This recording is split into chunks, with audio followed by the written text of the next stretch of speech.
Hello दोस्तों, very good morning. Welcome है, स्वागत है आप सभी का हमारे इस यूट्यूब चैनल पर जिसका नाम है सीजी कंप्यूटर्स, जहाँ पर लगातार जारी है इंडियन हिस्ट्री की क्लासेस। और इंडियन हिस्ट्री में हम बात कर रहे हैं एंशिएंट हिस्ट्री की। और एंशिएंट हिस्ट्री में आप दो क्लास देख चुके हैं और दो क्लास इंडस वैली सिविलाइजेशन या जिसे सिंधु घाटी सभ्यता के नाम से जाना जाता है या हड़प्पा सभ्यता भी कहते हैं या इनको कांस्य युगीन सभ्यता भी कहते हैं। ठीक है, तो आज थर्ड पार्ट है, तीसरा भाग है, वो आज हम देखने वाले हैं। चलिए तो स्टार्ट करते हैं आज की क्लास। क्या कुछ खास है देखते हैं आज की क्लास में। पिछली क्लास में आपने देखी होंगी कुछ बातें। पिछले दो क्लास में हमने यही कही थी, सिंधु घाटी सभ्यता के काल क्रम के बारे में हमने बात की थी। ठीक है, सिंधु घाटी सभ्यता की कालक्रम, पर उसके बाद हम मूव किए थे खोज पर। कालक्रम के बारे में हमने ये कहा था कि प्रोडक्शन पर बेस्ड है। ठीक है, अनुमान अनुभव और जो है लगाया गया था विभिन्न विद्वानों द्वारा, विभिन्न इतिहासकारों द्वारा। तो अलग अलग ये समय बताया गया था सिंधु घाटी सभ्यता के समय काल का। ठीक है, खोज की बातें हमने की थी। ठीक है, जहाँ पर कुछ लोग जो है या कुछ जो इतिहासकार, ठीक है, का नाम सामने आया था, जैसे चार्ल्स मैसन साहब थे, ठीक, बस्टन बंधु साहब थे, कनगियम साहब हैं, पर जॉन मार्शल ने 1921 में हड़प्पा और मोहनजोदड़ो की खोज की थी। ठीक है, तो इस प्रकार से सिलसिला स्टार्ट हो जाता है खोज का और लगातार और सिंधु घाटी सभ्यता के अंतर्गत विभिन्न स्थलों की खोज देखने को मिली। वहीं पर हमने नामकरण की बातें भी की थी। ठीक है, सिंधु घाटी सभ्यता का नाम सिंधु घाटी क्यों पड़ा, सिंधु घाटी सभ्यता का नाम हड़प्पा सभ्यता क्यों पड़ा। ठीक है, इनका नाम जो है सिंधु, जो सरस्वती नदी के पास रहने के कारण इसका सिंधु सरस्वती सभ्यता भी कहा गया था। ये बात भी की थी। उद्भव एवं विस्तार की बातें भी हमने की थी, जहाँ पर ये देखने को मिला था कि जो सिंधु घाटी सभ्यता के लोग थे वो कहाँ से आए थे, उनका उद्भव कहाँ से हुआ था। कई इतिहासकारों का मानना है कि ये मिस्र या मेसोपोटामिया की सभ्यता थी। ठीक है, कई और ये कहते थे कि ये बाहरी जो है सभ्यता थे जो आके यहाँ बस गए थे। और वहीं स्थानीय मत था यहाँ पर, कुछ स्थानीय इतिहासकारों द्वारा ये मत दिया गया कि द्रविड़ जाति की जो है लोग थे जो यहाँ पर बसे हुए थे। ठीक है, विस्तार भी हमने देखे थे, कहाँ कहाँ से विस्तार देखने को मिला था। उत्तर में मांडा से लेकर दक्षिण में आप देखने को मिला था अहमदाबाद, जो महाराष्ट्र के क्षेत्र में देखने को मिलता है प्रवरा नदी के किनारे। और उत्तर में मांडा में जम्मू, जो किस नदी के किनारे बसा हुआ है ये आप बताएंगे। ठीक है, पूर्व में किस नदी के किनारे बसा हुआ है, पश्चिम में किस नदी के किनारे बसा है, वो आप जो है। ठीक है, चलिए फिर वहीं पर हमने मूव किए थे, प्रमुख पुरातन स्थल की बातें की थी। ठीक है, कुछ पुरातन स्थल हो गए थे जैसे हड़प्पा। हड़प्पा 1921 में जो है दयाराम साहनी द्वारा किए गए थे, जो रावी नदी के तट पर बांड बोम्बे जो है जिला पाकिस्तान में जो है स्थित है। ठीक है, और ये रावी नदी के तट पर स्थित और विभिन्न साक्ष्य देखे थे, जैसे आपके क्या बोलते हैं, विशाल अन्नगार, अन्न के भंडार को रखने के लिए विशाल अन्नगार के साथ देखने को मिला था। ठीक है, और चबूतरे देखने हुए मिले थे, ईंटों से बने, ईंटों से निर्मित कोई चबूतरे समाधि देखने को मिला था। 837 नामक स्वास्तिक जो चिन्ह यहीं से देखने को मिला था। और हमने यही बात की थी कि गेहूं और जौ के जो है दाने का जो है प्रमाण देखने को मिला था। फिर दूसरा हम सिंधु घाटी सभ्यता के अंतर्गत मोहनजोदड़ो की पुरातन स्थल की बातें की थी, जहाँ पर वो 1922 में राखल दास बनर्जी द्वारा खोजी गई थी, जो कि कहाँ पर स्थित है, पाकिस्तान में। पाकिस्तान के किस स्थान पर? सिंध प्रांत पर। ठीक है, सिंध प्रांत पर, पाकिस्तान के स्थान पर लड़काना जिला। और ये स्थित किस नदी के किनारे था? ये सिंधु नदी के किनारे से था। और यहाँ पर विशाल अन्नगार यहाँ पर भी देखने को मिला, और साथ ही साथ विशाल स्नानागार देखने को मिला। ठीक है, चलिए। और कांसे की नर्तकी की मूर्ति भी यहाँ पर देखने को मिली थी। तो ये दो चीज हो चुकी थी यहाँ पर प्रमुख पुरातन स्थल में। ठीक है, तो आपका हड़प्पा हो गया था, और आपका मोहनजोदड़ो हो गया था। ठीक है, क्या है? मोहनजोदड़ो। तो हड़प्पा और मोहनजोदड़ो हो गए थे। नेक्स्ट या थर्ड हम देखेंगे, वो है, ठीक है, चंदू हड़प्पा।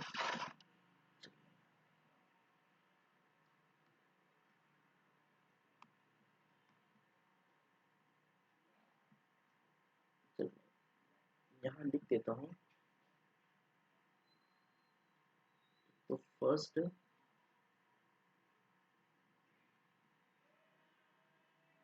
हड़प्पा की बातें हमने की थी, और दूसरा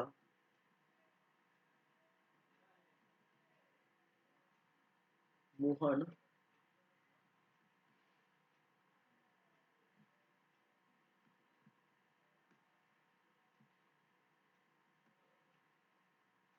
जोदड़ो। ठीक है, हड़प्पा और मोहन जोदड़ो हो चुका था। थर्ड हम देखेंगे, तीसरी बातें जो करने वाले हैं वो किसकी परिप्रेक्ष्य में है? ठीक है, चंदू चन्हू दड़ो। चन्हू दड़ो।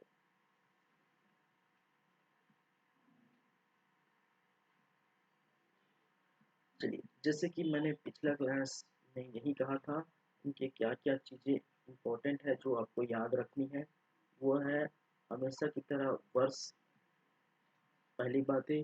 दूसरी बातें उत्खनन करता, खनन,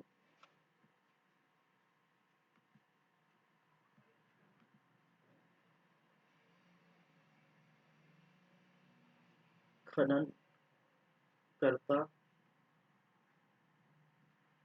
फिर आपके वर्तमान क्षेत्र, वर्तमान क्षेत्र किस क्षेत्र में ये विस्तृत है। फिर नेक्स्ट, किस नदी के किनारे बसा हुआ है। और द लास्ट, सबसे मोस्ट इम्पोर्टेंट, यहाँ पर आपको देखने को मिलेगा साक्ष्य, इसके क्या साक्ष्य रहे। ठीक है, ये सभी आपको देखना है। तो वर्ष याद रखिए, चलो दड़ो जो है वर्ष 1931। ठीक है, इनकी खुदाई की गई थी, और इनके उत्खननकर्ता के नाम आते हैं अर्नेस्ट मैके साहब, अर्नेस्ट मैके, एवं N G Majumdar. Majumdar, Ernest Mackay एवं एन जी मजुमदार। वर्तमान क्षेत्र सिंध प्रांत पर ही स्थित है। ठीक है, सिंध प्रांत पर। सिंध प्रांत कहाँ पर है भैया? पाकिस्तान। ठीक है, कहाँ पर? सिंध प्रांत, पाकिस्तान।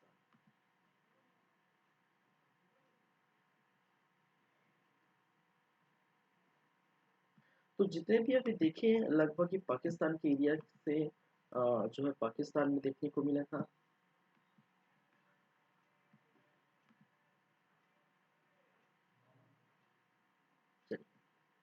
नदी, सिंधु नदी किस नदी के किनारे बसा है? सिंधु नदी के किनारे देखने को मिला है, बसा है। चलिए,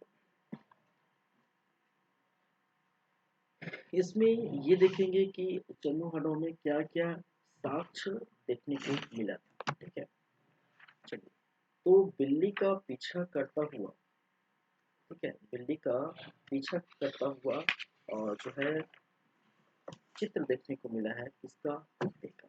ठीक है, तो सबसे पहला फर्स्ट,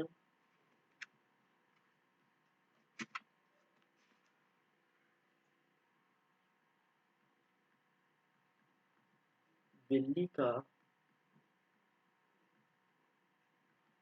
पीछा करता हुआ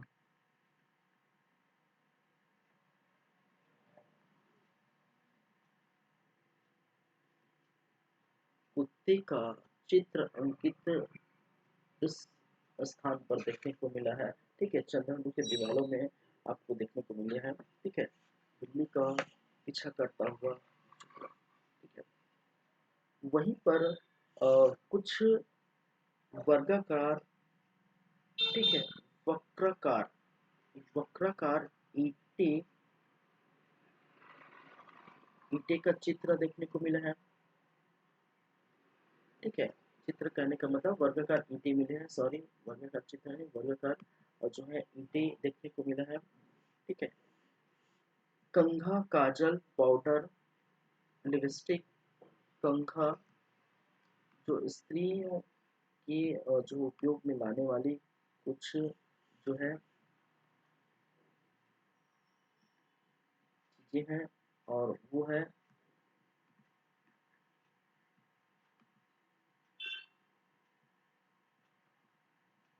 कंघा, पाउडर, काजल, लिपस्टिक। ठीक है,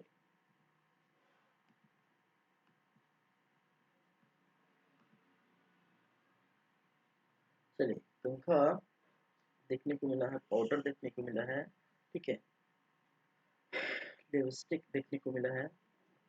फिर अलंकृत हाथी,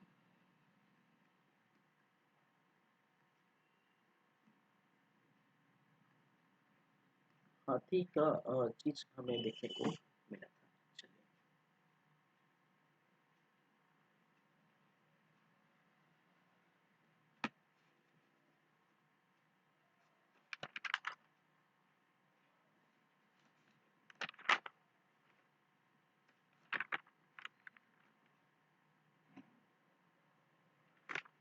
चलिए, चलिए, चंदूहड़ों के बारे में देखिए, यहाँ पर नगर नियोजन में खैर देखेंगे, लेकिन यहाँ पर कुछ खास ये बातें हैं चंदूहड़ों के स्थल के बारे में।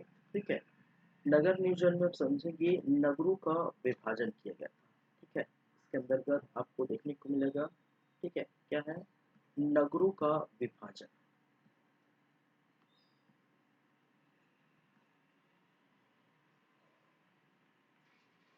नगरों का क्या देखने को मिला है, विभाजन। ये हम जो है विशेषता में खैर अलग से हम देखेंगे कहाँ पर,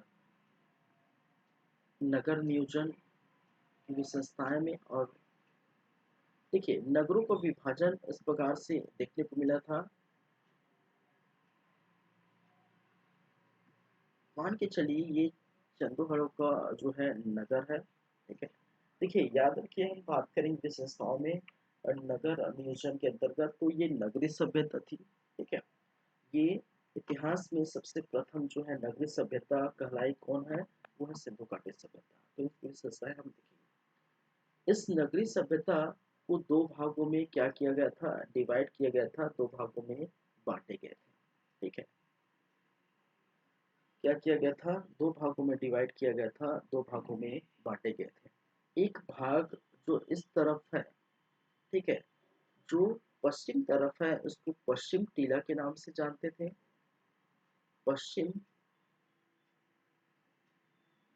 टीला के नाम से जानते थे। कहने का मतलब ये दो भागों में डिवाइड हुआ था। ठीक है, नगरों को विभाजन, ठीक है, इनके दो भाग थे, एक पश्चिम टीला कहा जाता था और दूसरे को हम कहते थे पूर्वी टीला। किस नाम से जानते हैं, पूर्वी टीला। पश्चिम टीला जो है वहाँ रहने वाले जो लोग थे, ठीक है, वो बड़े लोग रहते थे। बड़े लोग कहने का मतलब जो पुरोहित लोग का जो है स्थान था, ठीक है, पुरोहित वर्ग के लोगों का निवास, लोगों का निवास जो है, बड़े या पुरोहित वर्ग के लोगों का निवास स्थान किस स्थान है, कौन सा स्थान है, वो है आपके कौन सा, पश्चिमी टीला। तो पश्चिमी टीला में जो है, जो बड़े लोग थे, बड़े देखिए यहाँ पर बड़े लोग का कहने का मतलब ये नहीं है, यहाँ पर हम देखेंगे, यहाँ पर आपको कहीं भी वर्ण जो है व्यवस्था देखने को नहीं मिलेगी, ठीक है, कि कोई बड़ा है, कोई छोटा है, कोई हे दृष्टि से देख रहा है, ठीक है, ऐसा नहीं। बड़े लोगों को कहना है कि जो बड़े ऐसे सम्मानित लोग, जो पुरोहित वर्ग के अंतर्गत आते हैं, ऐसे लोग यहाँ पर क्या करते हैं, अपना, ठीक है, यहाँ पर रहते हैं, ठीक है। चलिए, पूर्वी टीला के अंतर्गत हम देखेंगे तो जो जनता, ठीक है, नॉर्मल जो जनता है, निवास करने वाले, ठीक है, जनमानस के लोग बोल सकते हैं, ठीक है, जनमानस के लोग, ठीक है, या बोल सकते हैं जनता, यहाँ पर क्या करते हैं, यहाँ पर रहते थे। जो सामान्य जनता है, जैसे आप हैं, हम हैं, उसी टाइप की जो सामान्य जनता है, वो क्या है, इस स्थान पर रहते थे, ठीक है। एक चीज और खास है यहाँ पर, ठीक है, खास ये है कि आप यहाँ पर आपको देखने को मिलेगा, ठीक है, एक चीज देखने को मिलेगा कि जो जो पश्चिमी टीला है, ठीक है, वो पश्चिमी टीला है, वो क्या हुआ था, वो दुर्गीकृत हुआ था, ठीक है, पश्चिमी टीला था, वो क्या था, दुर्गीकृत था।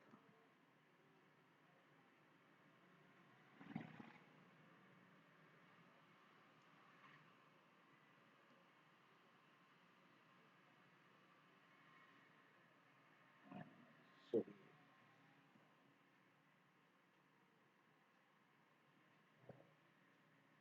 ये क्या है, पश्चिमी टीला। और पश्चिमी टीला,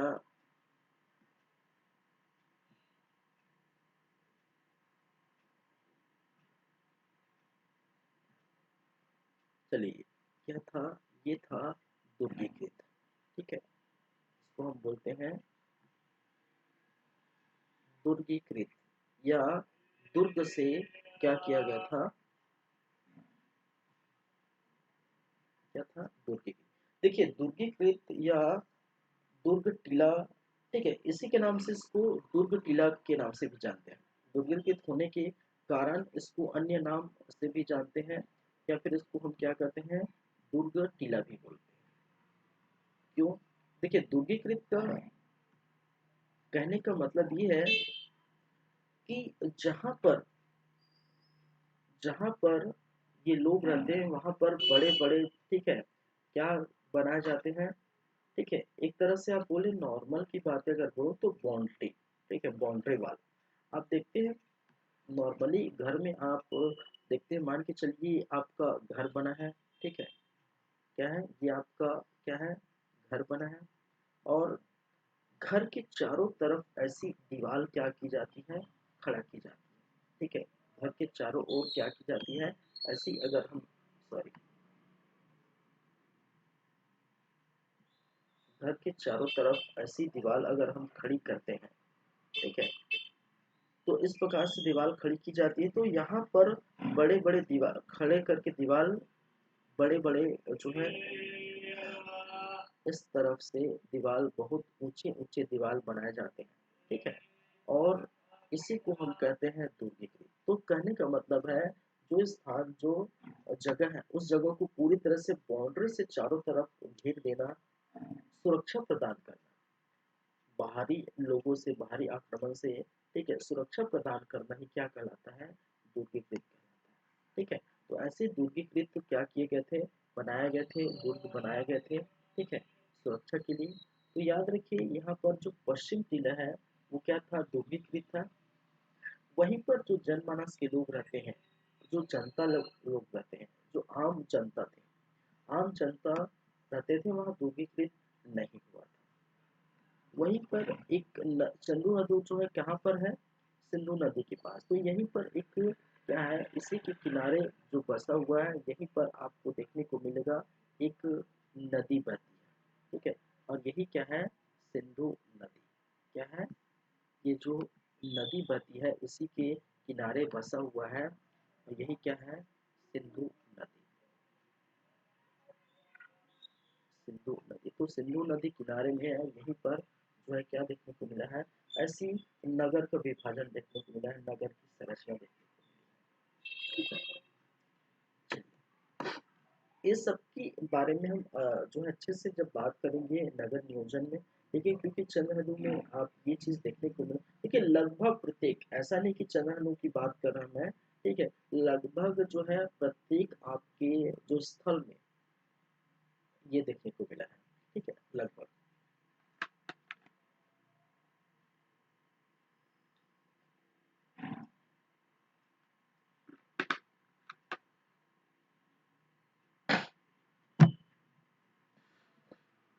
ठीक है, तो ये चलो हेलो आपका हो गया, आप इतनी ही चीजें याद रखिए, ठीक है। 1931 में अर्नेस्ट मैकम एन जी मजूमदार द्वारा ये खनन करता किया गया था। वर्तमान क्षेत्र सिंध प्रांत पाकिस्तान में है, नदी सिंधु नदी के पास। साक्ष्य याद रखेंगे, बिल्ली का पीछा करता हुआ कुत्ते का चित्र, वक्राकार ईंटें, कंघा, पाउडर, काजल, लिपस्टिक, जो महिलाओं द्वारा यूज की जाने वाली ऐसी जो है चीजों के बारे में जो है देखने को मिला। फिर अलंकृत, ठीक है, अलंकृत जो है हाथी के जो है यहाँ पर देखने को मिला था, ठीक है। चलिए नेक्स्ट हम बात करेंगे, वो है आपका कालीबंगा, ठीक है। थर्ड हो गया था, थर्ड के बाद अगर हम बात करें फोर्थ, फोर्थ क्या है, कालीबंगा,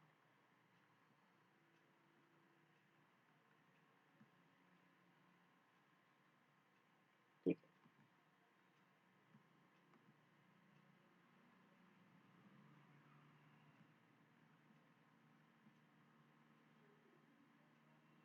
चलिए कालीबंगा की बातें भी सेम तरह से होंगी, वर्ष भी इनके देखने के, ठीक है। उत्खनन करता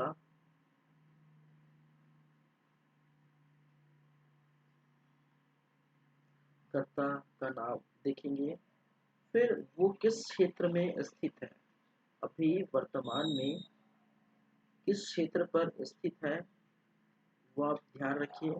फिर जैसा कि मैंने कहा, ये किस नदी के किनारे स्थित है, ठीक है, वो याद रखेंगे। और सबसे मोस्ट इम्पोर्टेंट मैंने हर बार बोल रहा हूँ कि इसके साक्ष्य क्या है, ठीक है, इनके साक्ष्य क्या है, वो और इम्पोर्टेंट है, ठीक है। चलिए, तो वर्ष क्या है, 1953, 1953। उत्खनन करता अमलन घोष,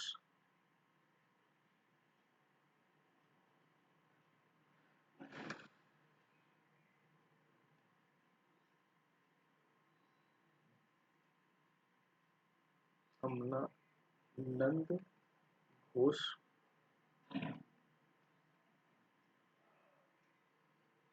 चलिए, बीबी लाल और बी के थापर,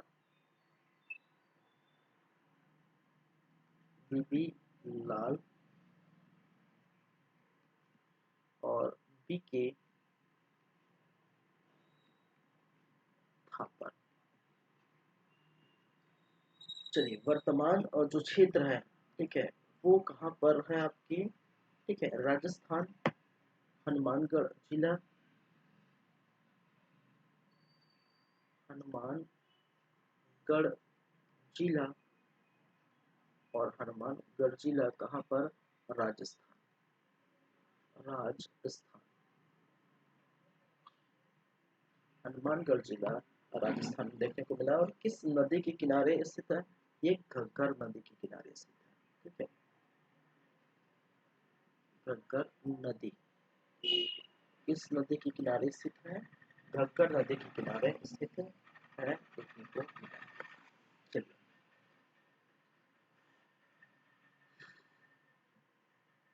क्या क्या साक्ष्य देखने को मिला है? एक तो और जो है जूते हुए खेत, क्या है? जूते हुए खेत के साक्ष्य देखने को मिला है। ठीक है, देखिए, जब आप कालीबंगा में एंट्री करेंगे तो ऐसी कुछ चीजें आपको देखने को मिली है। ठीक है, क्या देखने को मिला था? जूते हुए खेत। और जहाँ पर खेत टाइप क्या है संरचना थी, क्या थी? खेत टाइप ऐसी संरचना थी। और खेत टाइप इस संरचना में जब खेतों को, ठीक है, खेतों में हल चलाई जाती है, तो खेतों में हल चलाई जाती है तो ऐसे क्या हो जाते हैं? निशान पड़ जाते थे। क्या हो जाते हैं? ऐसे निशान पड़ जाते हैं। तो ये एक अनुमान लगाया गया था। तो क्या है ये? जूते हुए खेत, एक बहुत बड़ा जो है, ठीक है, जगह था, प्लेस था। वहां पर ऐसे जो है निशान पड़े दिखे थे। तो ये क्या थे? जूते हुए खेत। ठीक है,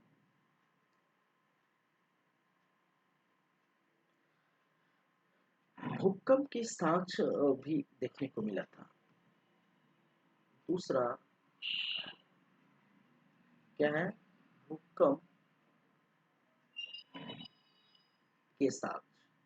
ठीक है, काली जो बंगा है, तो देखिए भूकंप आएगा। अभी फिलहाल जो है देखने को मिला था। ठीक है, भूकंप के साक्ष्य जो है इस समय देखने को मिला था।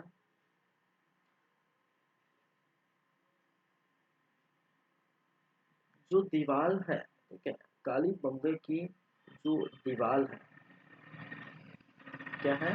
काली बंगा का जो है घर है, ये मान के चलिए घर है। और ये क्या है? ये दीवार है। ठीक है, क्या है? दीवार। और दीवार पर आपको देखने को मिला था कि इस तरह से हल्का हल्का क्रेक देखने को मिला। क्या था? हल्का हल्की हल्की क्या थी? क्रेक देखने को मिला था। ठीक है, दीवार के साथ अगर हम बात करें नीचे, इसमें फर्श में, फर्श में भी इस काली बंगा में, ठीक है, ये क्या है? फर्श है। ये क्या है? फर्श। तो फर्श में भी जो है आपको क्या देखने को मिला है? ऐसे जो है थोड़ी बहुत मात्रा में जो है क्रेक देखने को मिला है।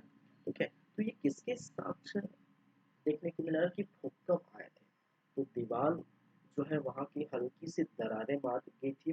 वहाँ के नीचे फर्श में जो है दरारें मार दी गई थी। ठीक है,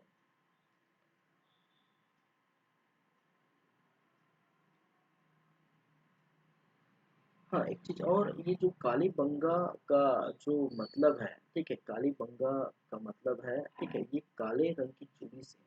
ठीक है, इसका मतलब क्या है? काले रंग की चूड़ी।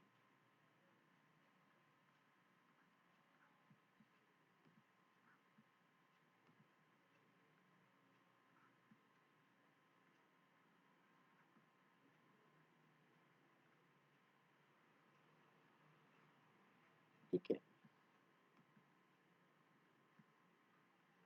जैसे हमने बात की थी किसकी? मोहनजोदड़ो में, जिसको हमने कहा था मृतकों का टीला। उसी प्रकार यहाँ पर काले बंगा का नाम जो रखा गया है, मिला है, वो किसके कारण है? यहाँ पर काले रंग की चूड़ी, ठीक है, इसी कारण से, ठीक है, क्योंकि काली चूड़ी यहाँ पर देखने को मिली है।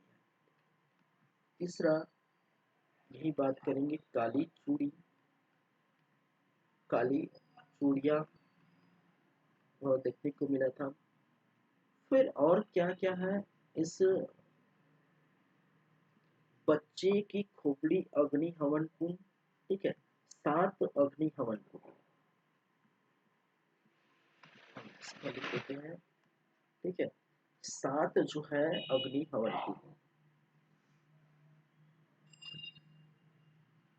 अग्नि हवन कुंड, तो इस प्रकार से जो है आयताकार टाइप की, ठीक है,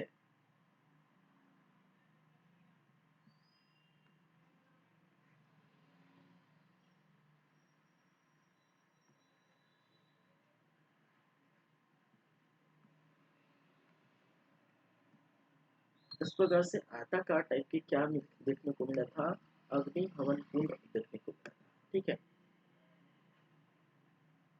देखिए इससे ये मत समझिए, ठीक है, अग्नि हवन कुंड मिला था, ठीक है, इससे ये मत समझिए कि यहाँ पर जो है जादू टोना, भूत वशीकरण, फूंक झाड़, ज्योतिष विद्या, ये सारी बातें यहाँ पर देखिए ये लागू नहीं होती, यहाँ पर नहीं देखने को मिलती, ठीक है। अंधविश्वास वगैरह ये कभी आपको देखने को नहीं मिलेगी, कहाँ पर, अ, इस स्थान पर या फिर सिंधु घाटी सभ्यता में। वो आपको देखने को मिलेगी वैदिक सभ्यता जब चलेंगे, तो वैदिक सभ्यता में दो भाग पड़ेंगे, एक ऋग वैदिक कालीन सभ्यता और दूसरा उत्तर वैदिक कालीन सभ्यता, ठीक है। तो ऋग वैदिक कालीन सभ्यता में, ठीक है, धार्मिक जीवन में हम देखेंगे कि धार्मिक जीवन में लोग जो है उसी चीजों पर आस्था रखते हैं जो प्राकृतिक चीज है, जो भौतिक चीज है, जैसे आकाश है प्राकृतिक चीज, ठीक है, पेड़ पौधे हैं, ठीक है, पृथ्वी है, अग्नि है, जल है, ये सभी का जो है उन्हीं को वो देवी देवता मान के उन्हीं की पूजा करते हैं और नॉर्मल पूजा रहती है, ठीक है। कोई जो है अंधविश्वास नहीं, कोई जो है पूजा पाठ नहीं किसी भी प्रकार का। लेकिन जब वहीं पर हम मूव करेंगे उत्तर वैदिक कालीन सभ्यता में, तो उत्तर वैदिक कालीन सभ्यता में आपको देखने को मिलेगी, ठीक है, ये जो है आडंबर, दिखावा, अंधविश्वास, टोना टोटका, भूत वशीकरण, ठीक है, फिर सबसे बड़ी चीजें वर्ण व्यवस्था यहाँ पर देखने को मिलती है, ठीक है। तो अग्नि हवन को मिला था वो इसलिए मिला था क्योंकि यहाँ पर थोड़ी बहुत मात्रा में, ठीक है, कहा जाता है कि देखिए यहाँ पर एक चीज और है कि यहाँ पर बच्चे की खोपड़ी देखने को मिला था, ठीक है, बच्चे की खोपड़ी, और बच्चे की खोपड़ी पर जो है, इस खोपड़ी पर 6 छिद्र थे, और 6 छिद्र इसलिए थे, कहा जाता है कि 6 छिद्र इसलिए थे कि बच्चे उस बच्चा जो है वो बीमार था, ठीक है, बच्चा जो है क्या है, बीमार था, और जिसके कारण से, ठीक है, जिसके कारण से उनको क्या देखने को मिला, जिसके कारण से इस खोपड़ी में, बच्चे की इस खोपड़ी को, ठीक है, आग के द्वारा, ठीक है, आग के द्वारा क्या की है कि उसको, देखिए ये किसके निशान है, ये जो 6 निशान थे खोपड़ी में, 6 छिद्र थे, 6 निशान थे, ये शल्य चिकित्सा की ओर जो है क्या करते हैं, इंडिकेट करते हैं। जैसे कि आपने देखे ग्रामीण क्षेत्रों में, ठीक है, किसी का जो घुटना दर्द करता है, किसी के कहीं स्थान पर दर्द करता है, तो ठीक है, तो आप अगर देखे होंगे ग्रामीण क्षेत्रों में छत्तीसगढ़ में आप देखेंगे जो हस्य होता है, उसी हस्य को आग में तपा करके उसी जो दर्द हुए स्थान पर क्या करते हैं, एक प्रकार से बोलते हैं छत्तीसगढ़ी में आग देना, ठीक है। तो वैसी जो है बड़े बुजुर्ग द्वारा की जाती है, वो कभी कभी जो है कारगर साबित होती है, वो ठीक हो जाता है। तो शायद ऐसी चिकित्सा, ठीक है, जो बच्चे का तबीयत खराब था तो इस कारण से इस समय ऐसी चीजें देखने को मिली है, ठीक है। और उसी के लिए बच्चे को ठीक करने के लिए या उसी को जो है, ठीक है, अपने सुख शांति या समृद्धि के लिए ऐसी अग्नि हवन कुंड जैसी चीजों की जो है देखने को मिली, या ऐसे उत्खनन में साथ में देखने को मिला, ठीक है। तो याद रखिए 7 अग्नि हवन कुंड बच्चे की खोपड़ी में 6 छिद्र वाले बच्चे की खोपड़ी देखने को मिला। चले, कच्ची ईंटों को फर्श भी देखने को मिला है, ठीक है, कच्ची ईंटों का क्या है, फर्श।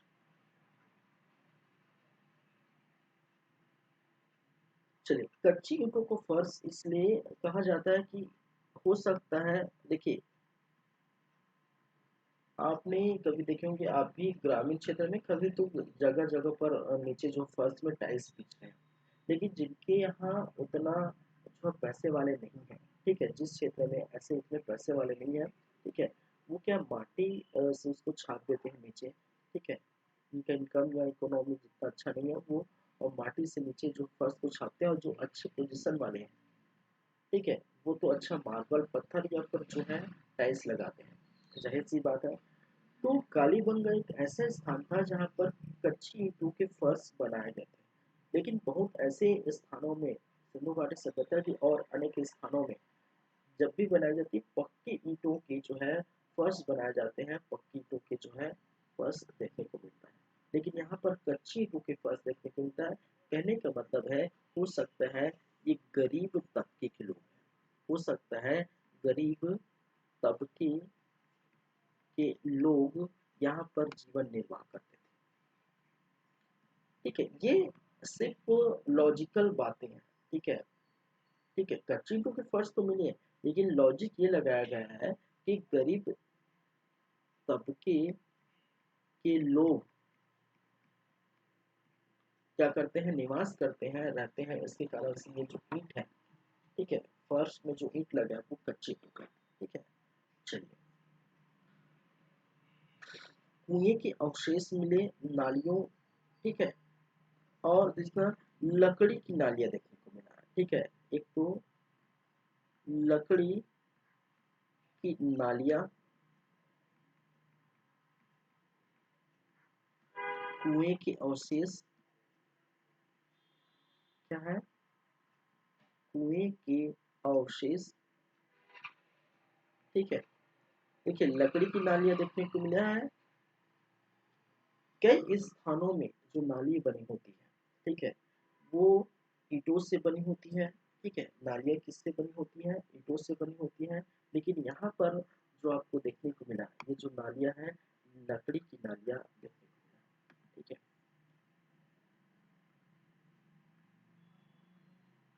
कुएं के अवशेष, चलिए, तो कालीबंगा में ये देखने को मिला था।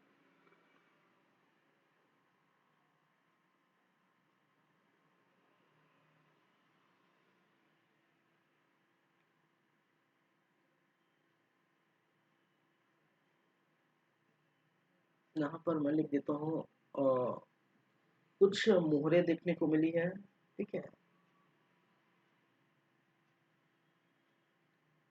बेलनाकार मोहरे।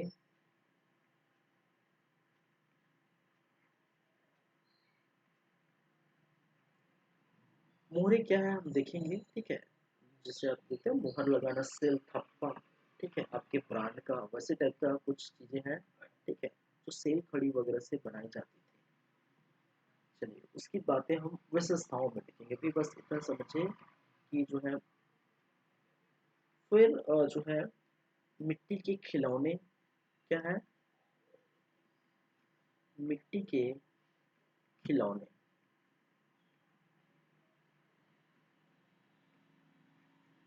चलिए, तो ये 9-10 जो है कालीबंगा में आप देखने को मिलेगा, ठीक है। तो बेसिकली मैंने क्या कहा, वर्ष 1953 में उत्खननकर्ता अमलानंद घोष, बीबी लाल, बीके थापर, वर्तमान क्षेत्र हनुमानगढ़ जिला, कहाँ पर, राजस्थान के हनुमानगढ़ जिले में क्या है, स्थित है, गंगा नदी के किनारे बसा हुआ है। और साक्ष्य क्या क्या मिले हैं, जूते हुए खेत के साक्ष्य मिले हैं, ठीक है। एक स्थान मिला है जहाँ पर अगर हल चला देते हैं तो ऐसी जो है संरचना लाइन टाइप की जो है क्या बन जाती है, ऐसी संरचना बन जाती है। और ये किसके साक्ष्य है कि कहीं ना कहीं यहाँ पर हल चलाए, भूकंप के साक्ष्य देखने को मिला उनके फर्श और दीवार पर, ठीक है, फर्श और दीवार पर, और जो है क्या हुआ था, फर्श एवं दीवार पर दरारें आ गई, ठीक है।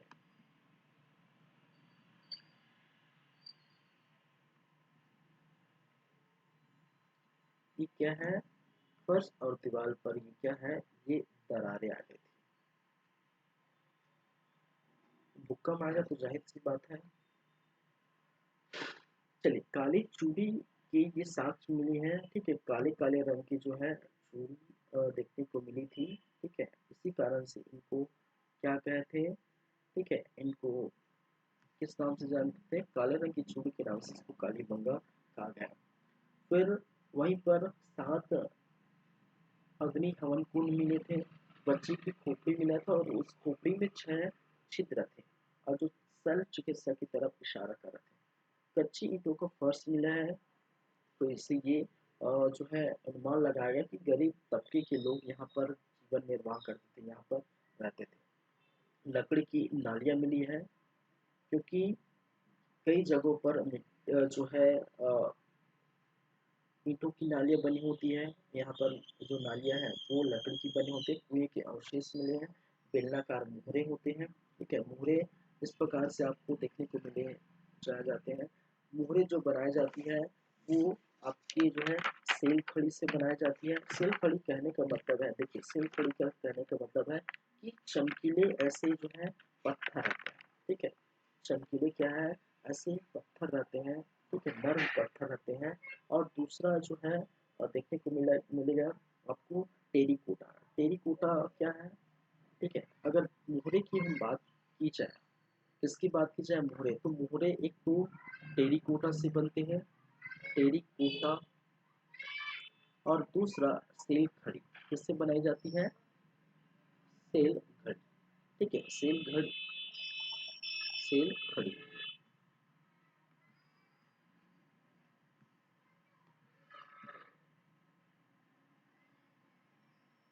सेल खड़ी, ठीक है।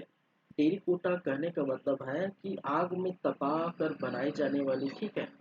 क्या करते हैं, आग में, आग में तपा कर, तपा कर, तो आग में तपा कर बनाई जाने वाली जो है, ठीक है, मोरों को हम, ठीक है, इसको हम क्या करते हैं, टेरिकोटा करते हैं। और सेल घड़ी एक प्रकार का क्या होता है, नर्म पत्थर होता है।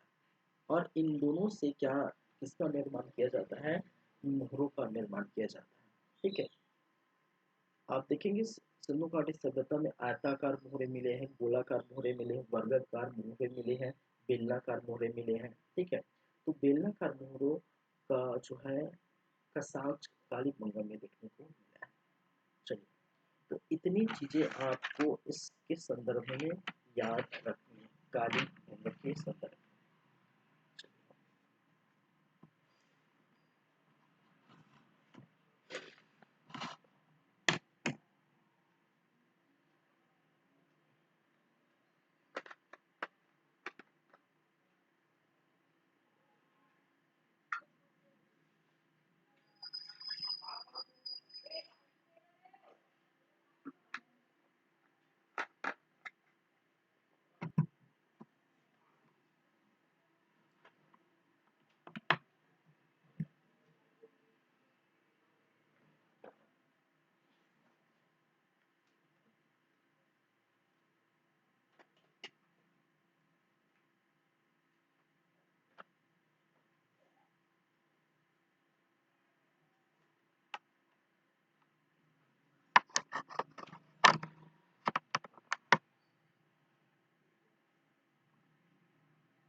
ठीक है, हो गए, आगे बढ़े।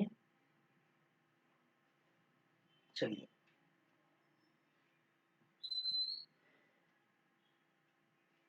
आगे की बात करेंगे। नेक्स्ट जो है 4th नंबर के बाद हम बात करेंगे 5th नंबर में, इसके 5th नंबर में। और 5th नंबर में हम देखेंगे धौला वीरा। क्या है,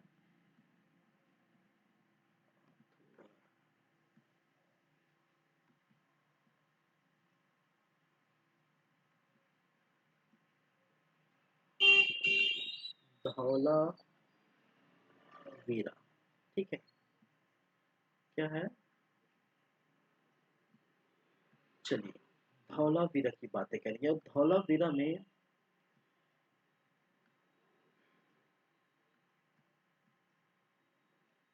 क्या क्या चीजें हैं, फिर वही बात, सिंपल सी बातें हैं। वर्ष, दूसरा उत्खनन करता,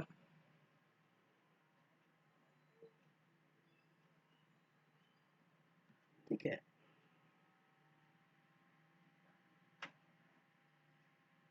उत्खनन करता, वर्तमान क्षेत्र, इसके वर्तमान क्षेत्र कौन कौन से है, कहाँ से है, फिर यही बात कि किस नदी के किनारे बसा हुआ है, और सबसे मोस्ट इम्पोर्टेंट हमेशा की तरह यहाँ पर इनके क्या साक्ष्य देखने को मिलेगा। ठीक है, तो वर्तमान क्षेत्र 1967 ये वर्ष है। उत्खनन करता जेपी जोशी और R S Bisht. JP Joshi साहब एवं आर एस बिस्ट। ठीक है, वर्तमान क्षेत्र गुजरात है। ठीक है, किस स्थान पर? गुजरात, कच्छ। कहाँ पर? गुजरात। धौलावीरा कहाँ से था भाई? कच्छ, गुजरात। नदी, ठीक है, नदी जो है कहा जाता है कि लूनी नदी,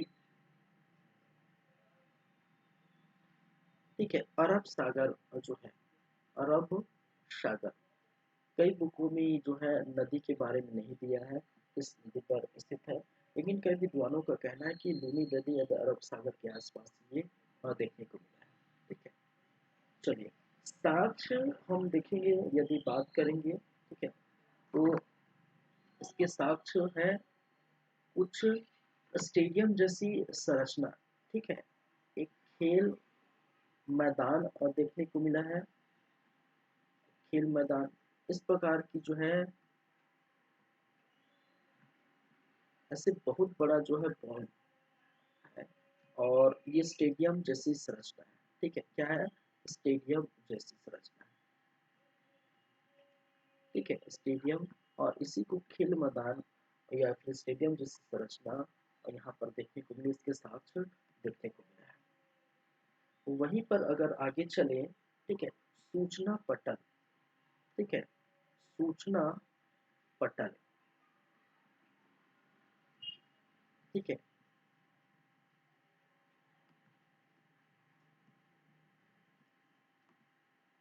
सूचना पटल। और सूचना पटल कहने का मतलब जानते हैं, आपके जो है नोटिस बोर्ड, ठीक है, नोटिस बोर्ड, और नोटिस बोर्ड में इस प्रकार की जो है आपको जो है क्या देखने को मिलेगी। ठीक है, एक बोर्ड बना होगा, क्या बना होगा? एक बोर्ड बना होगा, और उस बोर्ड में विभिन्न जो है, ठीक है, जो भी चीजें वो चित्रात्मक ढंग से, ठीक है, चित्रों के माध्यम से, क्या है, अलग अलग प्रकार के चित्रों के माध्यम से क्या देखने को मिला है? लिखावट देखने को मिला। ठीक है, नोटिस बोर्ड सबके कॉलेज में आप देखते हैं। ठीक है, कॉलेज में, स्कूल में, ठीक है, इंस्टीट्यूट में आप देखने को मिलता है, आने वाले जो है, जो भी आने वाले जो भी है, कुछ भी जो भी चीज होने वाला है, उनका सूचना या उनकी जो इन्फॉर्मेशन उस नोटिस बोर्ड में देखने को मिलती है। जैसे कि कॉलेज का एग्जाम होगा तो नोटिस बोर्ड में जो है चिपका दे दिया जाएगा, या फिर आपको इस समय तक फीस पटानी है कॉलेज में, तो ये आपको चिपका दिया जाएगा। ठीक है, सांस्कृतिक कार्यक्रम होंगे उसके लिए, तो विभिन्न प्रकार के जो है ठीक है, कार्यक्रमों और विभिन्न प्रकार की सूचनाओं के लिए नोटिस बोर्ड का यूज, ठीक है, कॉलेज स्कूल में किया जाता है। उसी प्रकार की धौलावीरा में एक साक्ष्य मिला है। ठीक है, एक बड़े इस प्रकार की दीवार टाइप की संरचना है, वहां पर ऐसे जो है लिखावट देखने को मिलता है, और किस, जैसे कि मैंने कहा चित्र, ठीक है, चित्रात्मक, ठीक है, चित्रात्मक, चित्रात्मक रूप से क्या किए गए थे? लिखे गए थे। क्या किए गए थे? लिखे गए थे। ये किस काल से संबंधित है? हमने पढ़े थे इतिहास को तीन भागों में हमने देखे थे। एक आदि जो है, एक जो है प्रागैतिहासिक काल, दूसरा आद्यैतिहासिक काल, और तीसरा ऐतिहासिक काल। तो सिंधु घाटी सभ्यता जो है आद्यैतिहासिक काल के अंतर्गत आता था, और जहाँ पर हमने यही बात की थी कि आद्यैतिहासिक काल का मतलब क्या है, कि इतिहास का वह पल या फिर वह समय है, ठीक है, जहाँ पर हमें लिखित प्रमाण तो मिले थे, लेकिन उसको पढ़ा नहीं गया था, तो चित्र के रूप में ये लिखा गया था, लेकिन आज तक इसको पढ़ा नहीं गया था कि आखिर क्या लिखा है। आखिरकार क्या लिखा है ये आज तक पढ़ा नहीं गया, क्योंकि इसके मौजूद ही नहीं लिपि, तो कैसे पढ़ेंगे। हाँ, लेकिन ये अनुमान लगाया कि नोटिस बोर्ड टाइप की सर्च में है, यहाँ पर लिखे गए हैं। ठीक है, चित्रात्मक रूप से या चित्राक्षर लिपि, अगर इसको हम बोल सकते हैं तो उसको हम क्या बोल सकते हैं, चित्राक्षर लिपि। ठीक है, चित्राक्षर और जो है लिपि। ठीक है, चित्र के रूप में कुछ बताना चाह रहे हैं।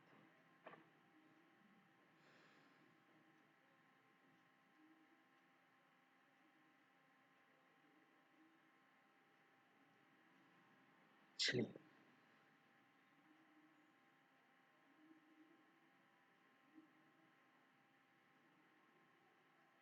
हो गया, आगे बढ़े। हाँ, एक चीज और यहाँ पर हम देखेंगे।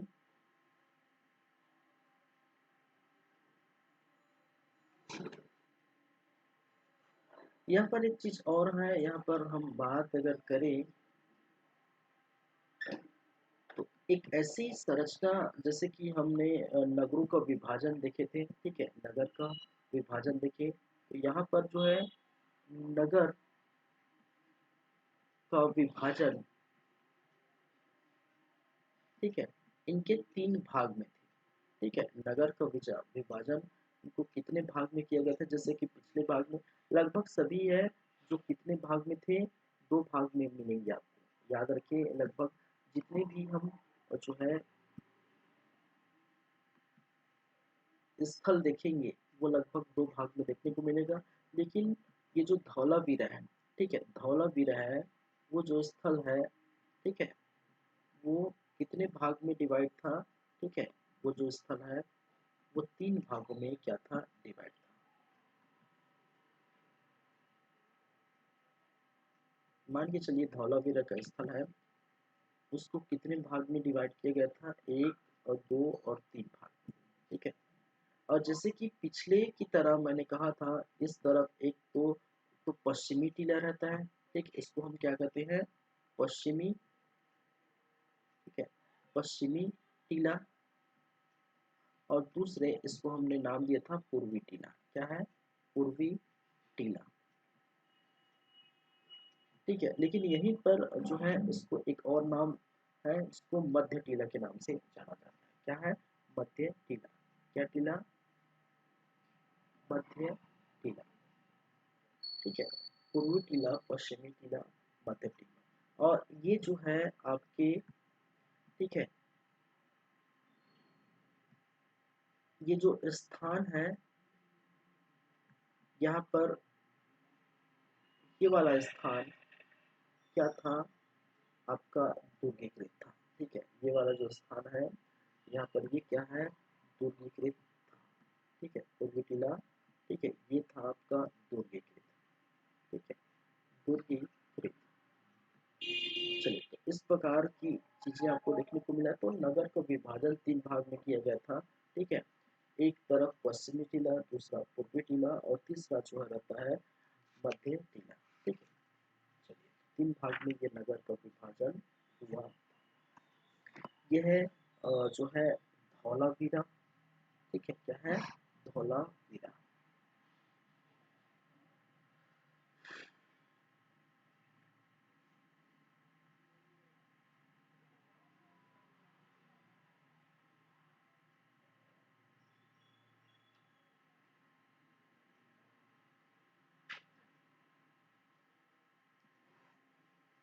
चलिए, नेक्स्ट हम बात करेंगे इसकी, लोथल की। ठीक है,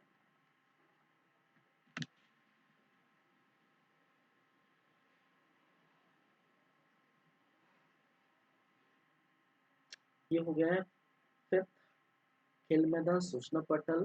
ठीक है, बस इतनी ज्यादा कुछ यहाँ पर साक्ष्य देखने को नहीं मिला है। ठीक है, चलिए, अगर हम नेक्स्ट बात करें तो नेक्स्ट आपको देखने को मिलेगा लोथल। क्या है,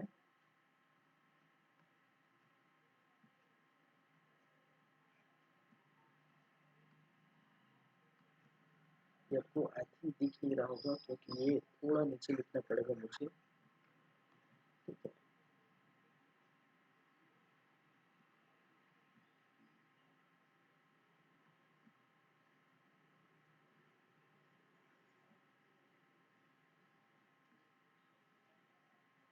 चलिए, अब शायद दिख रहा होगा, हाँ थोड़ा दिख रहा है, चलिए ठीक है। तो ये लोथल की हम चर्चा करेंगे, लोथल की बात करेंगे। तो यहाँ पर भी वही कहानी हम दोहराएंगे। एक तो इनके वर्ष देखेंगे, ठीक है, सेम, ठीक है, उत्खनन करता, खनन करता। फिर हम बात करेंगे वर्तमान क्षेत्र, वर्तमान क्षेत्र। फिर कहानी में आगे रहेगा वर्तमान क्षेत्र के साथ किस नदी के किनारे बसा है, और फिर वही बातें, इसके क्या साक्ष्य देखने को मिले, ठीक है, प्रमुख साक्ष्य जो इम्पोर्टेंट है। वर्ष 1957, ठीक है, खोजकर्ता या फिर उत्खननकर्ता की बात की जाए तो रंगनाथ राव,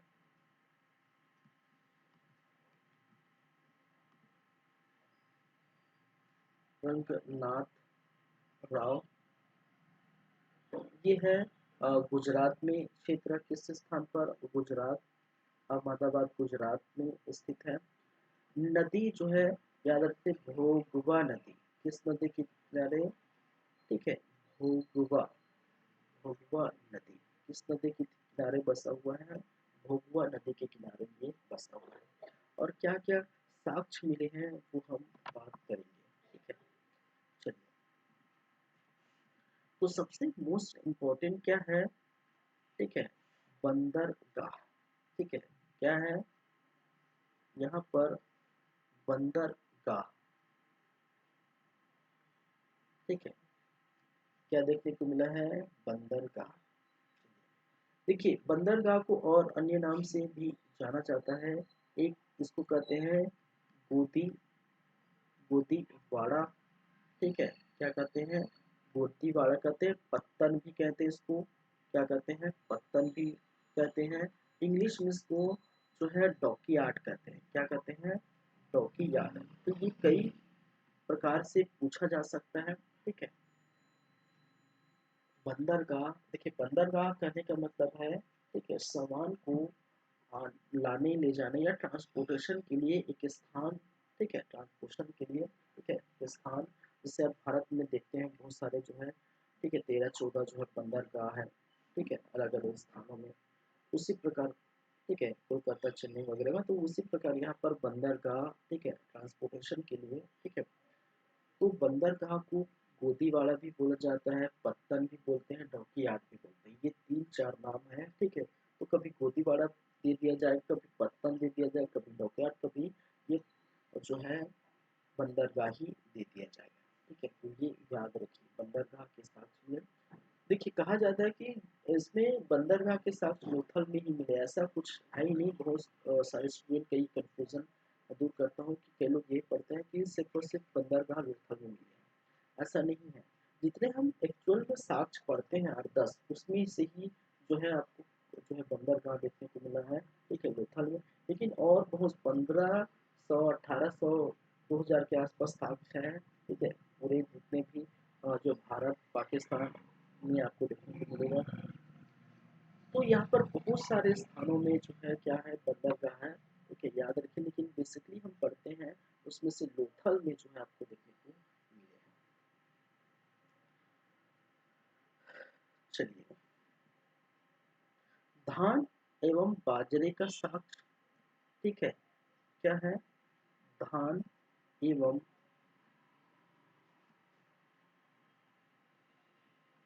बाजरे का साक्ष्य देखने को मिला है।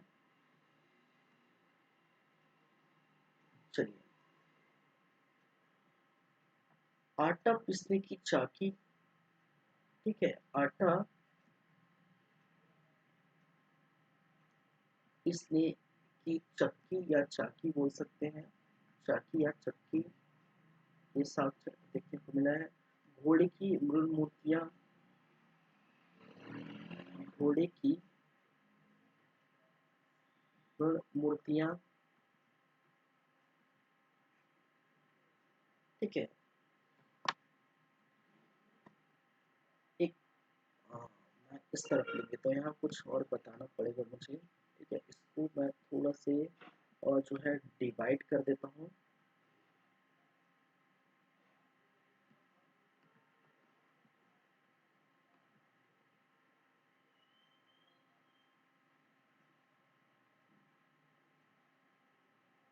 चलिए इस प्रकार से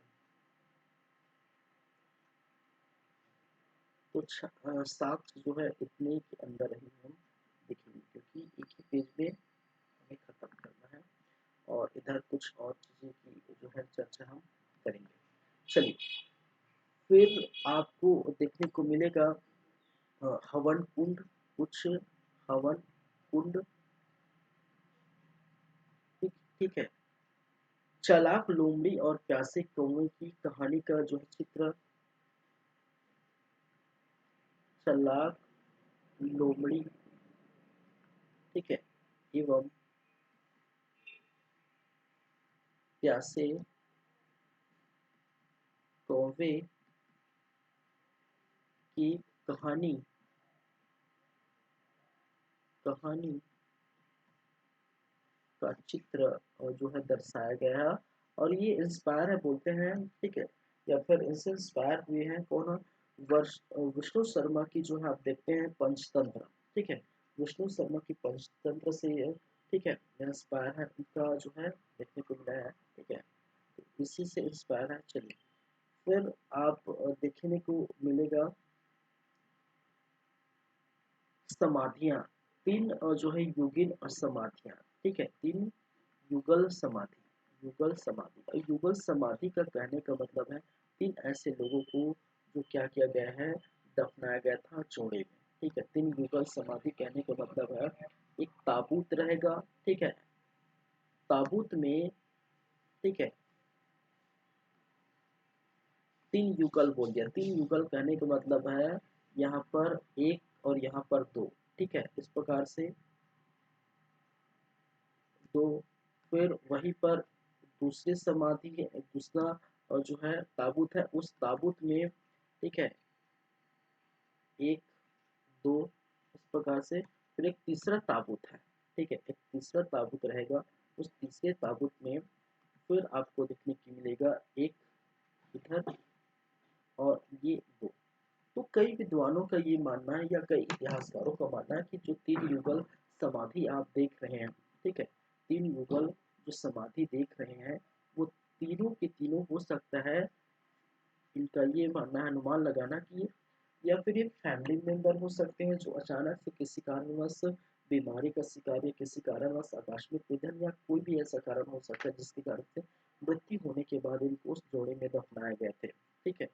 या फिर ऐसा कहा जाता है कि ये प्रेमी जोड़े हो सकते हैं, प्रेमी युगल हो सकता है, ठीक है।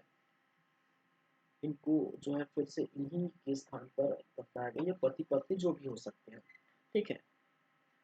तो तीन युगल, युगल मतलब जोड़े में, समझ युगल को समझते हैं ना, जोड़े में, ठीक है।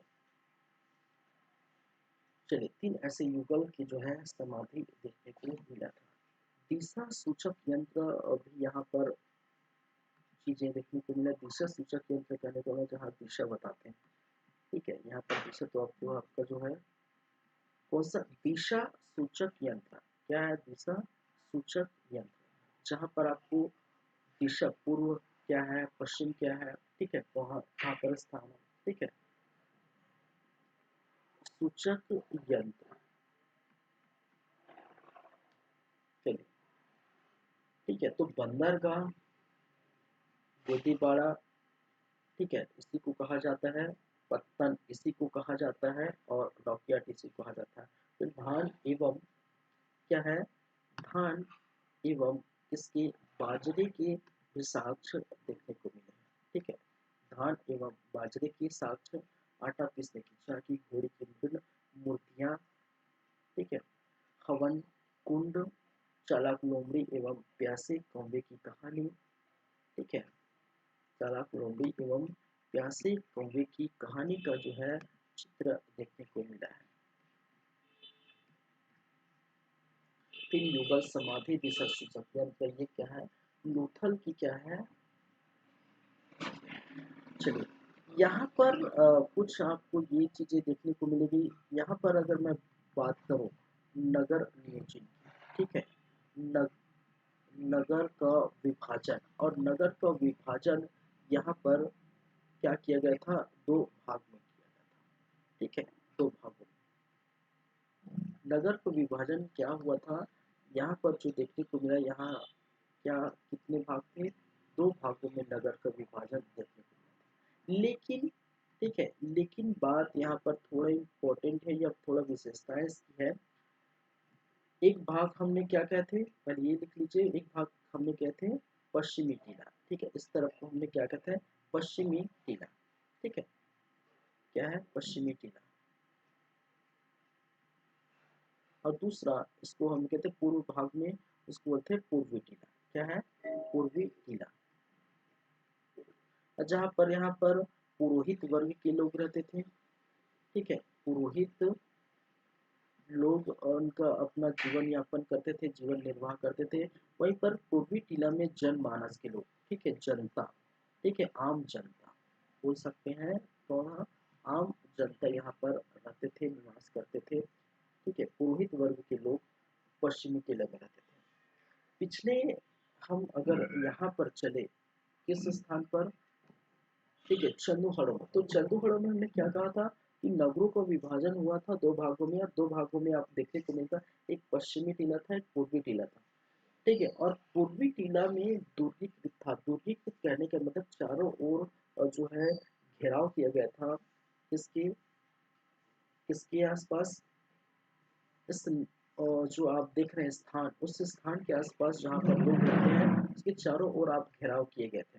तो उसी प्रकार यहाँ पर भी, यहाँ पर ये विशेषताएं हैं, ये बातें हैं कि ये जो स्थान है, एक तरफ तो पूर्वी टीला में भी देखने को मिला था, लेकिन यहाँ पर जो दोनों स्थान है, दोनों स्थान कहने का मतलब है पूर्वी टीला एवं पश्चिमी टीला। तो पूर्वी टीला और पश्चिमी टीला की बात करें तो पश्चिमी टीला के साथ साथ पूर्वी टीला भी क्या थे, दूरकीकृत थे, ठीक है, यहाँ पर दोनों स्थान पूर्वी एवं पश्चिमी टीला, ठीक है, दोनों स्थान क्या थे, दूरकीकृत थे, ठीक है, क्या था, दोनों स्थान दूरकीकृत,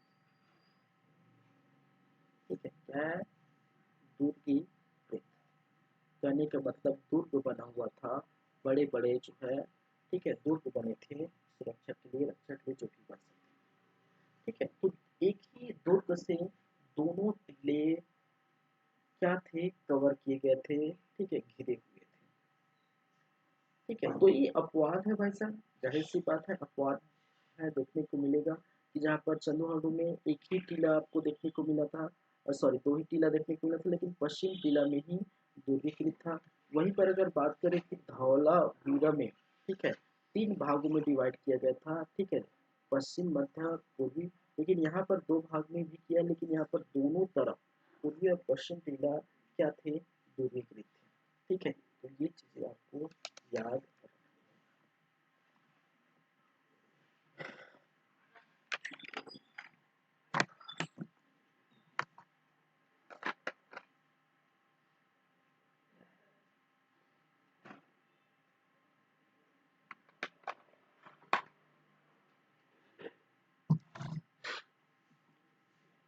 चलिए लगातार जारी है क्लासेस हमारे इस चैनल पर, जिसका नाम है सीजी कंप्यूटर्स, ठीक है। चलिए आगे की कहानी ले चलते हैं, आगे की बातें करते हैं, और आगे की कहानी 6 के बाद 7वें नंबर पर हम देखेंगे, वो है बनावली। क्या है, 7वें नंबर पर हम बात करेंगे बनावली। थोड़ा इस तरफ और जो है मूव कर देता हूँ, खिसका देता हूँ मिडिल में, ठीक है, 7वें नंबर पर बनावली।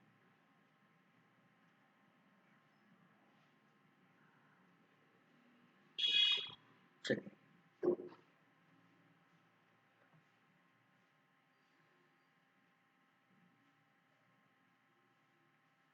चलिए क्या क्या बातें हैं इसकी, तो बस जाहिर सी बात है ये किस वर्ष देखने को मिला था? पहली बार। दूसरा, उत्खनन करता भाई साहब कौन है, ये आप देखेंगे। फिर वहीं पर अगर देखें तो वर्तमान क्षेत्र, ठीक है, वर्तमान क्षेत्र किस क्षेत्र पर ये स्थित है। तीसरी बात है, चौथी बात, ठीक है, किस नदी के किनारे स्थित है, ठीक है। तो वर्ष तो है 1973। आर एस बिस्ट साहब, आर एस बिस्ट साहब, ठीक है, क्या है, R S Bisht, R S Bisht साहब ने क्या किया था, ठीक है। और वर्तमान क्षेत्र कहाँ पर है, हरियाणा, यहाँ पर हिसार में, ठीक है। और फतेहा, ठीक है, फतेहाबाद जिला, ठीक है, हिसार, कहाँ पर, फतेहाबाद जिला, हिसार, हिसार हरियाणा में, कहाँ पर, हरियाणा, ठीक है। नदी किस नदी के किनारे बसा है, तो ये नदी आप देखेंगे सरस्वती नदी, ठीक है। किस नदी के किनारे बसा हुआ है, ये है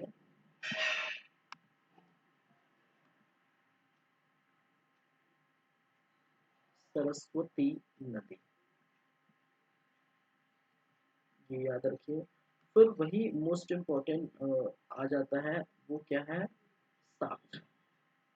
क्या क्या साक्ष्य है इसके अंतर्गत,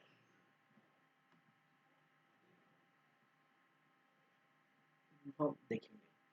तो सबसे फर्स्ट है, पहला है, ठीक है, धवन पात्र।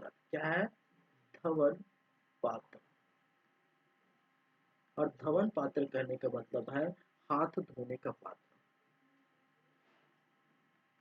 हाथ धोने का पात्र कहने का मतलब है, सीधा सिंपल बोलो भाई साहब की बात बेसिक है, ठीक है। धवन पात्र कहने का मतलब है वॉश बेसिन। देखिए कितनी शानदार व्यवस्था रही होगी वहां पर, हाथ धोने के लिए प्रॉपर जो है वॉश बेसिन लगभग सभी घरों में देखने को मिला था, ठीक है। तो बनौली में तो जो है यहाँ पर साक्ष्य देखने को मिला था कि धवन पात्र हाथ धोने के लिए, ठीक है। चलिए, और हाथ धोएंगे तो जाहिर सी बात है पानी कहाँ जाएगा, कहाँ जाएगा, उसके लिए जल निकासी का उत्तम साधन, ठीक है, जल निकासी का उत्तम साधन, ठीक है, जल निकासी का साधन भी यहाँ पर देखने को मिला है, ठीक है। उत्तम किस्म के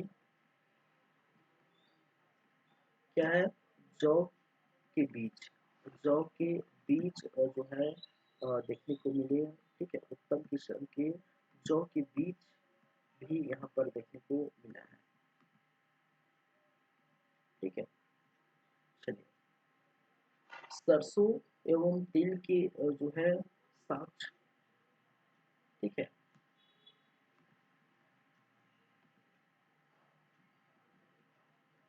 सरसों एवं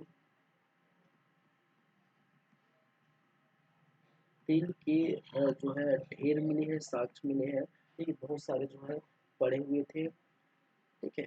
वहीं पर जो है बात करें तो सड़कों पर बैलगाड़ी के पहिए के साक्ष, सड़कों पर बैलगाड़ी के पहिए की साक्ष देखने को मिला था। मिट्टी का हल, ठीक है, या मिट्टी का हल जो एक प्रकार के खिलौने का रूप था, ठीक है, खिलौने के रूप में ये यूज किया जाता था। मिट्टी का हल जो किसके रूप में किया जाता था, खिलौने के रूप में किया जाता था। चलिए,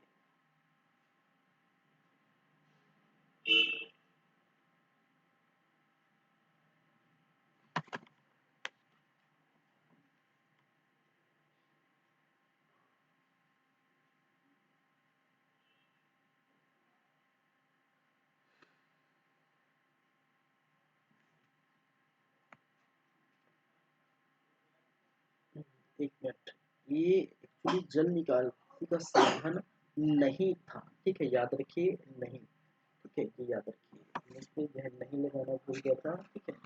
चलिए, जल निकासी के साधन का अभाव था, मतलब यहाँ पर जल निकासी के साधन नहीं, उत्तम किस्म के जौ के बीज, सरसों एवं तिल के ढेर, धवन पात्र, सड़कों पर बैलगाड़ी की पहिए के साथ मिट्टी की हल के खिलौने, ठीक है, ये आपको देखने को मिलेगा कहाँ पर, इस तरह भी आपको देखने को मिलेगा वर्णावली पर, कहाँ पर, वर्णावली। चलिए,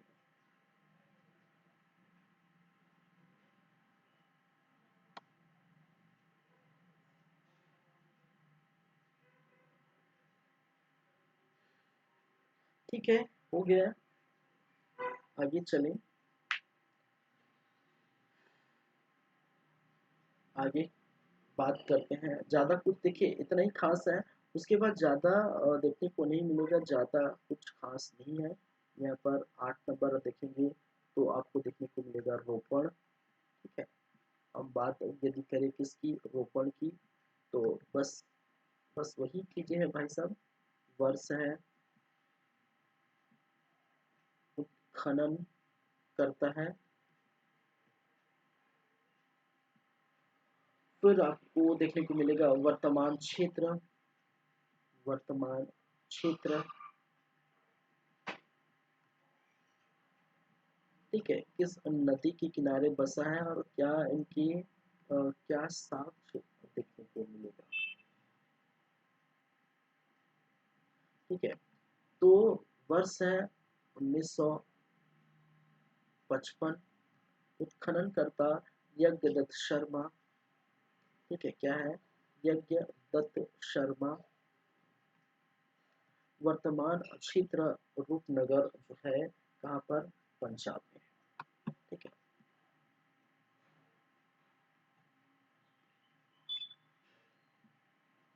जो है और रोपड़ जिला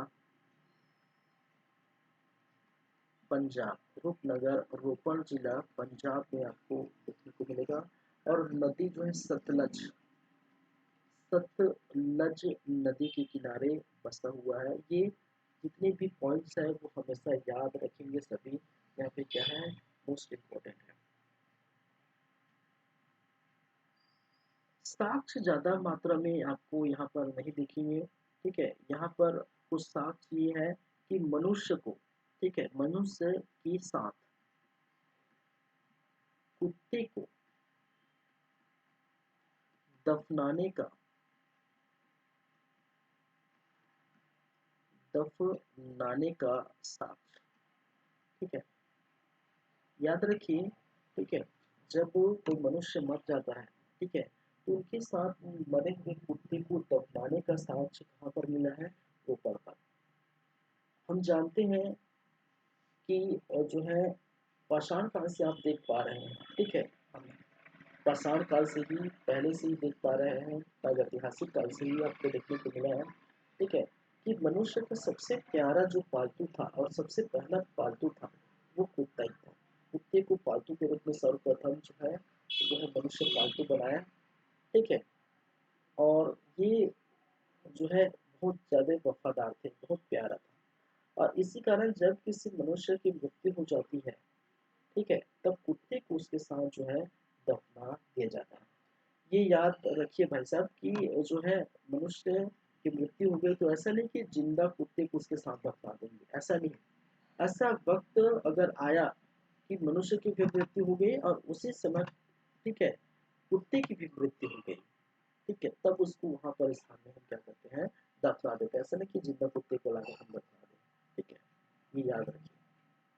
तो कहा विद्वानों द्वारा या इतिहासकारों द्वारा ये अनुमान लगाया गया है, इस चीज से ये अनुमान लगाया है कि मनुष्य जब उनकी मृत्यु हो गई थी, इस स्थान पर किसी मनुष्य की मृत्यु हो गई थी, किसी व्यक्ति की मृत्यु हो गए थे, तो उसके वियोग में, उसके दुख में, ठीक है, कुछ दिनों बाद, ठीक है, कुछ समय बाद, ठीक है, उसके योग में, उसके दुख में कुत्ते की भी मृत्यु हो गई, जिसके कारण से उन दोनों को, ठीक है, एक दूसरे पर बहुत लगाव थे, एक दूसरे पर से बहुत प्यार करते थे, ठीक है। तो उसी के कारण दोनों को दफनाया गए थे, ऐसे इतिहासकारों का, ऐसे जो है विद्वानों का मत है, ऐसे विद्वानों का जो है राय है। ठीक है। चलिए, तो जो भी है बस साक्ष्य देखिए।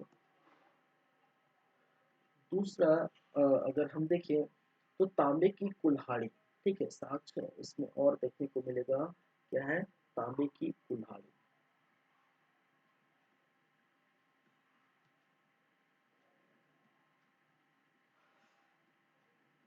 क्या है? तांबे की कुल्हाड़ी के साक्ष्य और जो है देखने को मिला है। ठीक है।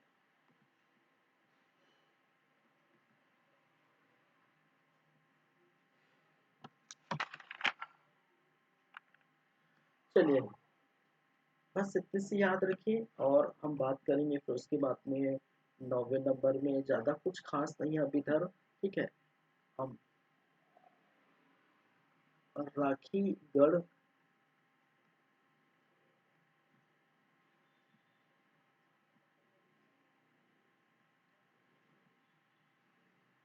चलिए, वर्ष देखेंगे। इसके अंतर्गत उत्खननकर्ता देखेंगे, खोजकर्ता देखेंगे। उत्खननकर्ता की बात की जाए या वर्तमान क्षेत्र, क्या है, वर्तमान क्षेत्र की बात की जाए या फिर उसके बाद जो बात करेंगे वो नदी की बात की जाए, और उसके बाद जो है मोस्ट इम्पोर्टेंट वो क्या है, क्या साक्ष्य इनके अंतर्गत देखने को मिला है। तो सिंपल सी वही बातें हैं। 1969 उत्खननकर्ता सूरज भान। क्या है? सूरज भान।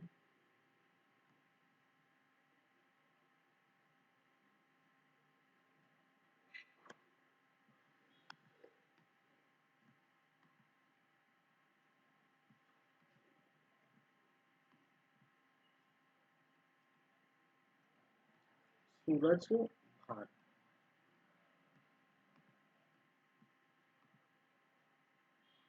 चलिए, वर्तमान क्षेत्र हिसार हरियाणा पर स्थित है। ये भी क्या है? हिसार हरियाणा। ठीक है, हिसार हरियाणा पर ये स्थित है। और ये जो है ये भी क्या है, घग्गर नदी के किनारे स्थित है। ठीक है। क्या है? ये जो है घग्गर नदी के किनारे स्थित है। चलिए, क्या क्या साक्ष्य है वो देख लेते हैं। ठीक है। मृण मूर्तियां, लघु मृण मूर्तियां,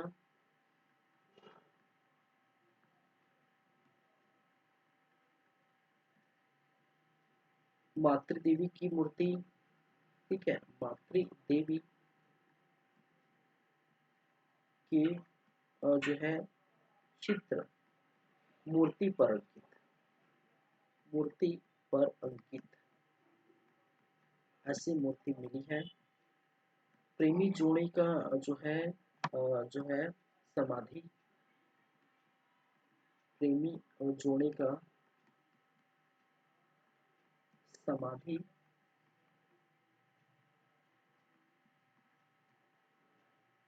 चलिए, ये आपको देखने को मिला है। तो लघु मूर्तियां मातृ देवी के चित्र और मूर्ति पर अंकित है, और प्रेमी जोड़ी का जो है समाधि। तो प्रेमी जोड़ी का समाधि ऐसी टाइप की जो है एक जो है क्या है, ताबूत रहता है। ठीक है, एक क्या है, एक ताबूत। ठीक है। और इस ताबूत में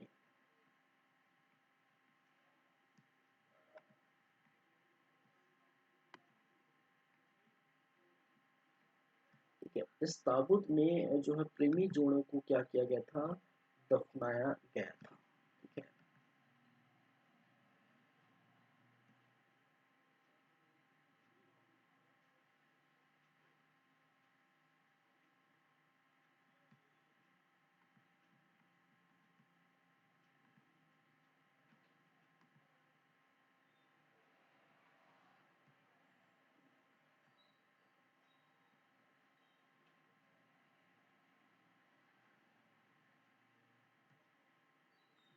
चलिए, ताबूत में प्रेमी जोड़ों को क्या किया गया था, दफनाया गया था, ऐसे जो है साक्ष्य मिलते हैं।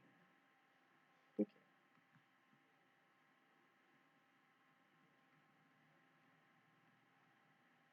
तो बस विद्वानों का ये मत है, लेकिन आप ये भी हो सकता है कि उस समय जो है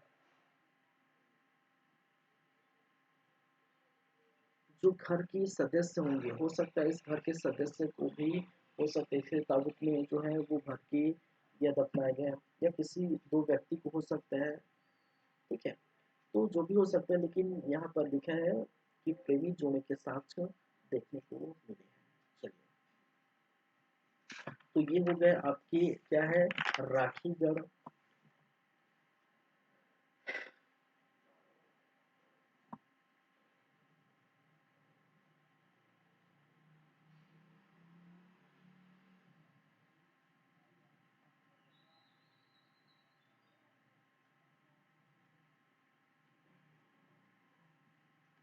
ये 9 हो गया और ये हो गया आपका 10।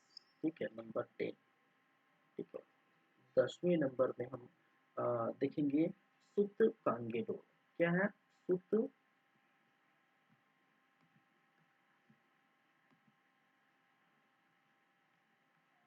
कांगेडोर। ठीक है, सुत कांगेडोर। और सुत कांगेडोर ये बस वही है भाई साहब, कुछ नहीं है, सब वर्ष लिखेंगे। ठीक है, आपके उत्खनन कर्ता का नाम लिखिए और आप वर्तमान क्षेत्र लिखिए।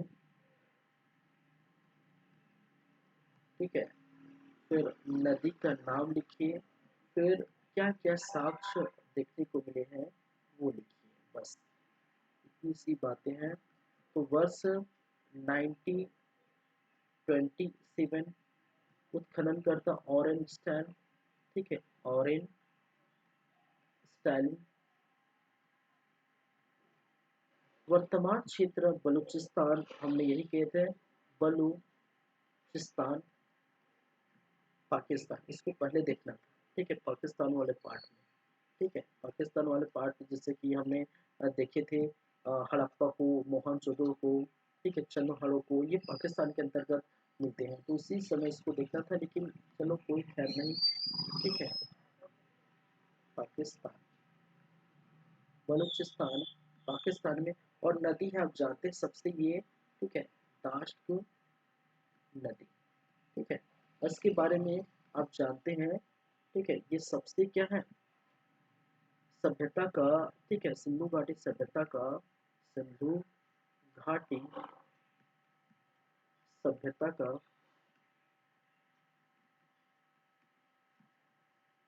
ठीक है,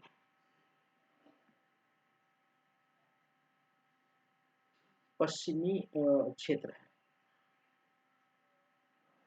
ठीक है, क्या है, पश्चिमी क्षेत्र, सिंधु घाटी सभ्यता का सबसे पश्चिमी क्षेत्र है, कौन सा बनाता है, ये सिक्किम तमिल। चलिए, क्या क्या साक्ष्य है, ज्यादा कुछ इसमें भी नहीं है। प्राकृतिक चट्टान मिले हैं। ठीक है, क्या है, प्राकृतिक चट्टान,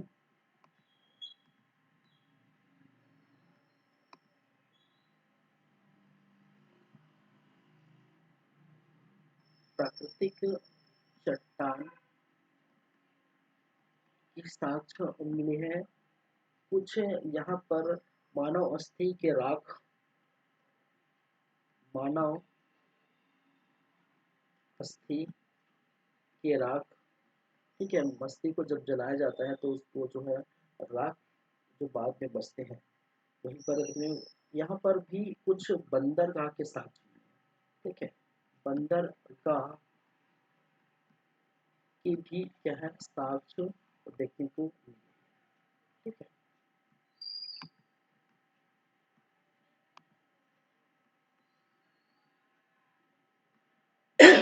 सॉरी।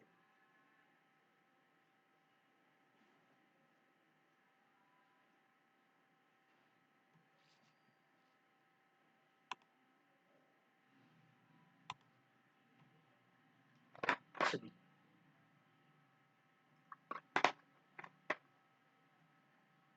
तो ये जो 10 है, ठीक है, ये 10 का 10 आप याद रखिए। ठीक है, और ये 10 ही क्या है, इम्पोर्टेंट है, ठीक है, क्या है, उसके आगे पीछे आपको कहीं से भी वो पूछ दिया है वो अलग है, लेकिन मोस्ट इम्पोर्टेंट यहीं से क्वेश्चंस पूछे जाते हैं, 8-10 जो है ना, यहीं से क्वेश्चन पूछे जाते हैं,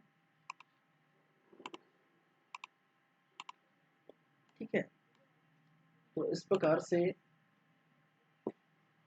यदि बात करें तो प्रमुख पुरातन स्थल हो चुका है, ठीक है। अब जो बाकी रह गया है, विशेषताएं बाकी रह गया है कला और पतन के कारण, ठीक है। तो आपको ये 2 क्लास और लगेगा, ठीक है, 2 क्लास और लगेगा, क्योंकि प्रॉपर ये विशेषताएं दिखेंगे, जहाँ पर विशेषताओं में आप देख पाएंगे सामाजिक जीवन कैसा रहेगा, उनके राजनीतिक जीवन, क्या राजनीतिक जीवन कहने का मतलब राजा थे या नहीं, किस प्रकार से ये शासन करते थे, कैसी जो है, ठीक है, ये रहते थे।